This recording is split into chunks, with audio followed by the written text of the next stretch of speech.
Hey everybody, welcome back to the channel. This is Presley, and in this video today, I want to give you my full review for the Blade movie from 1998.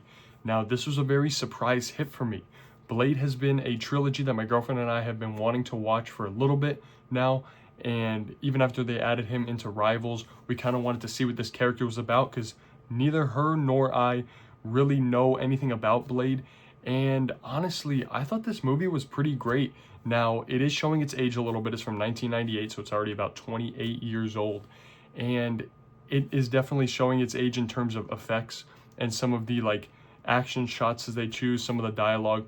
But I think there's a lot of charm in that. Some of the effects don't age well in terms of the quality, but I love the ambition throughout here. The blood effects are really funny sometimes. The action shots, the green screens, the motion in general, I think is pretty fun. It does feel dated, but in a really good way. Now, this movie really did a good job of introducing me and my girlfriend to the character of Blade. And I just want to say right off the bat, before I talk about the movie more, that I think Rivals does not do a very good job of portraying Blade at all because he's not very cool in the game. He's kind of bland, he's kind of basic and boring. But in the movie, he's badass. He's cool, he's slick, he's got a lot of swagger. I love the interesting sunglasses and the haircut. Really cool, love the tattoos everywhere. Very, very interesting and cool looking character design and just character in general. I love how he's a daywalker. He's kind of half vampire, half human. They really don't portray that well in the game at all, but I'm glad that the movie here does because this really feels like a great introduction to Blade. Now, the movie starts off with him killing a bunch of vampires in this big blood rave that they're having. I thought it was a great scene, honestly one of the best scenes in the entire movie, but this movie is filled with interesting scenes. Now again, some of it hasn't aged the best. It's definitely showing how old it is, but there are some really cool, interesting, and unique scenes in here. One of them being the blood rave, another one being the one where they're kind of in the little crypt area and they're taking a look at all the vampire Bible pages. The fact that, or the scene where they just completely go silent and then you see the little girl running past all the glass, I thought was a really cool, really creative scene, and I love that. I love how the vampires are portrayed in this movie. They kind of feel like this big, scary religious cult instead of just being blood-sucking monsters. I really like that. It gives them some humanity, and they also are shown blending in with society. I like that portrayal of vampires more. I didn't like the portrayal as much in Sinners. I thought that was a little bit more basic and boring and just, hey, we were bitten by vampires and now we're vampires and we're just sucking blood out of everybody. That was kind of lame. I like the portrayal of the vampires in this movie much more. Now, this is a late 90s action superhero movie, so the pacing is a little bit slow at times. I personally like that. My girlfriend and I are getting increasingly frustrated with movies nowadays, feeling like they need to kind of move at a breakneck pace in order for the audience to keep their attention on the film.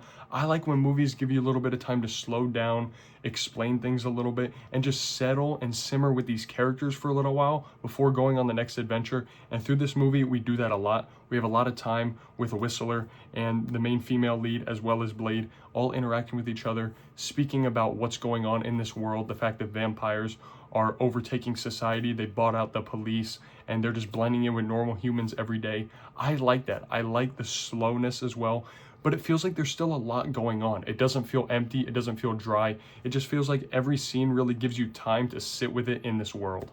Now, I want to talk about the main villain, Deacon Frost. He is kind of a goofball. He's supposed to be this hotshot new young guy who's half vampire, half human, and he's kind of ostracized from the rest of the vampire group because he is a half-breed. All the other vampires in this big council or cabal of leaders is a pureblood, but he is a half-blood. So I really like that. I think he is ostracized and therefore they don't take him seriously. He feels like an underdog even though he's a villain as well. I like it. I think the main actor's, his voice acting is not that good, or his line delivery rather. I think it's very flat and very just dry, and I think that's really hilarious because he comes off so goofy at times. He's supposed to be menacing, cocky, and arrogant, but it just comes off flat, and I think it's hilarious.